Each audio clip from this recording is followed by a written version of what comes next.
So what's the retirement mistake that most people are looking at? And admit I actually fall into this category myself because you're looking at retirement and you're thinking, okay, I want to retire at 62, 65, 67. And I think when I first started my career, I really didn't have a date or a time period. I figured it would be 65, 67 based on that's what most people do.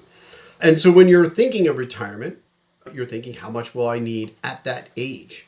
So I did a quick scenario here in Dinkytown. And again, I'll include a link to this in the description, and you can put in your own numbers as well.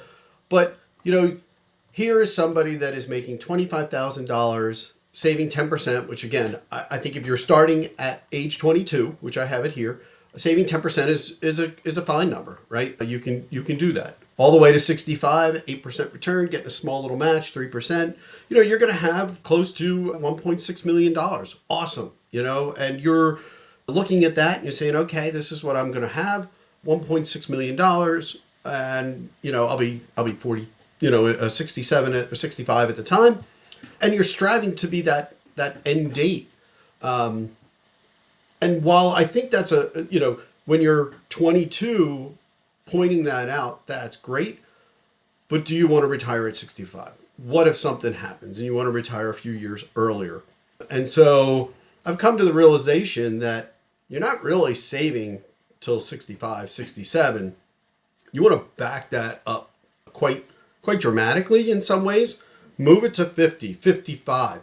And I'm not saying you need 1.6 at that age, but what's the goal line that you're trying to hit at those ages? And so let's dive in and kind of look at that scenario, because that's really what you should be trying to do. And that's what I'm trying to do. Before I dive into some of those numbers, if you like these videos, again, I'm just sharing my journey and my expectations and, my goals, like and subscribe. Okay. So again, here's an individual. Now this is one individual making $25,000, which I think is very reasonable today in many careers, saving 10%. And as they alone would have 1.6.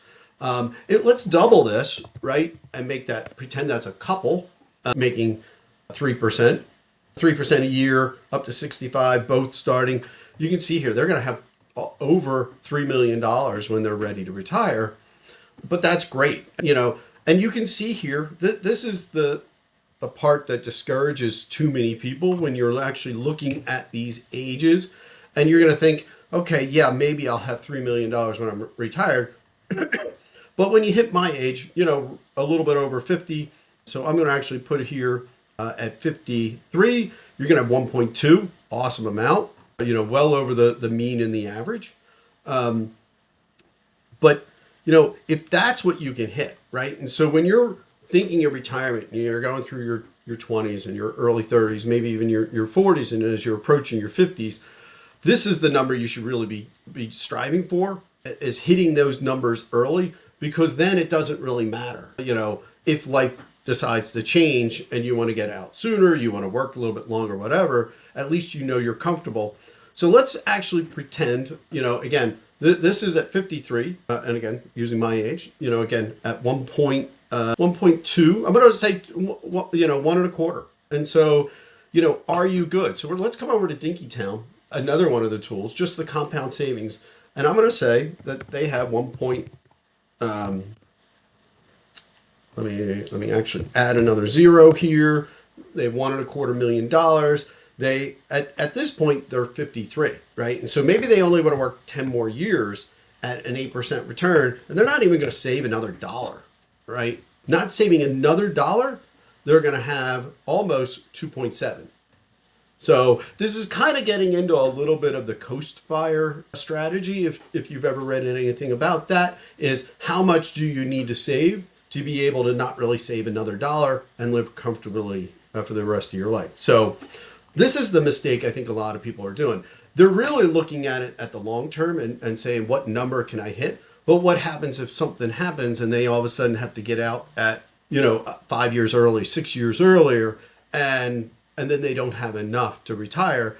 if they can actually, use the goal of, 50 to be at $1 million or something like that, and I know that is an aspirational goal, if they're at 50 and they have $1 million, so let's actually change this, and they want to retire at 60, right? They still have over $2 million. And again, not putting another dollar in. And again, if they have $1 million at age 50, and they still plan to retire at 65, so we're going to say 15 years. Again, no money, no additional money at all, just an 8% return. They still have over $3 million. Great retirement. So you can see, if you can hit a certain number around 50, you'll be more than fine. And so this is something that, I'm really leaning into myself, being 53, do I have enough money today that I don't really need to worry about the future? Yes, I still need to get to 62 or 65 to be able to retire.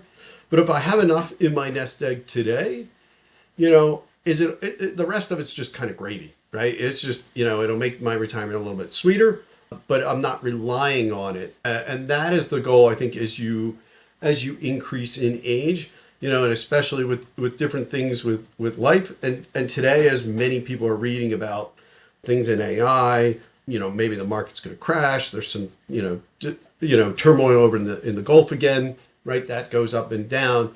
And so not having to come through your 50s and kind of worrying about, will I have enough, or do I need to go back to work? That is what I'm striving not to do. So is this a strategy that you could think of?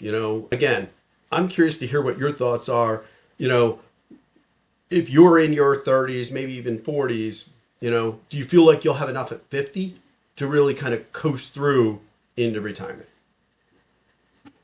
See you in the next one.